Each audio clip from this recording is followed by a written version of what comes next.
యేసుదాసు అవార్డుల లెక్క ఆకాశంలో నక్షత్రాల లెక్క లాంటిదే. ఉత్తమ గాయకుడిగా అత్యధికంగా 7 సార్లు జాతీయ అవార్డు అందుకున్న ఏకైక వ్యక్తి ఆయనే. కేరళ ప్రభుత్వం నుంచి 24 సార్లు, తమిళనాడు ప్రభుత్వం నుంచి 8 సార్లు, ఆంధ్రప్రదేశ్ ప్రభుత్వం నుంచి 6 సార్లు, కర్ణాటక ప్రభుత్వం నుంచి 5 మార్లు, బెంగాల్ ప్రభుత్వం నుంచి 1 సారి పురస్కారాలు అందుకున్నారు. భారత ప్రభుత్వం 2002లో పద్మభూషణ్తో ఆయన్ను గౌరవించింది. తెలుగులో ఎన్నో పాటలు పాడిన యేసుదాసు మేఘ సందేశంలోని ఆకాశ దేశాన గీతంతో జాతీయ పురస్కారాన్ని అందుకున్నారు.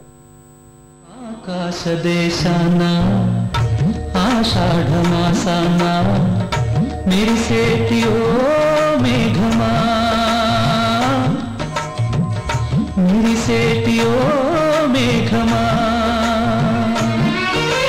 విరహమో దాహమో విడలేని మోహమో వినిపించు నా చెవికి మేఘ సందేశం, మేఘ సందేశం.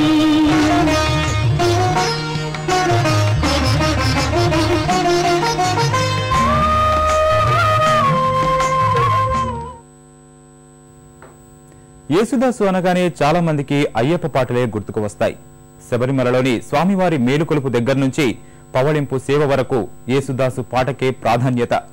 30 ఏళ్లుగా చెన్నైలో జరిగే కర్ణాటక సంగీత కచేరీలకు యేసుదాసు నియమనిష్టలతో హాజరవుతారు. ఏటా తన పుట్టినరోజున కొల్లూరు మూకాంబిక అమ్మవారి ఆలయంలో కచేరీ చేస్తారు. కులమతాలకు అతీతంగా తన పాటతో అందరి మనసులు గెలిచి భారతదేశం గర్వించదగ్గ గాయకుడయ్యారు. తన పాటలు భారతీయ శైలి అని చెబుతుంటారాయన. నిజమే, యేసుదాసు అంటే ఓ వ్యక్తి కాదు, భరతగీతి స్వరచిత్రం. హరివరాసనం విశ్వమోదనం హరిదధీశ్వరం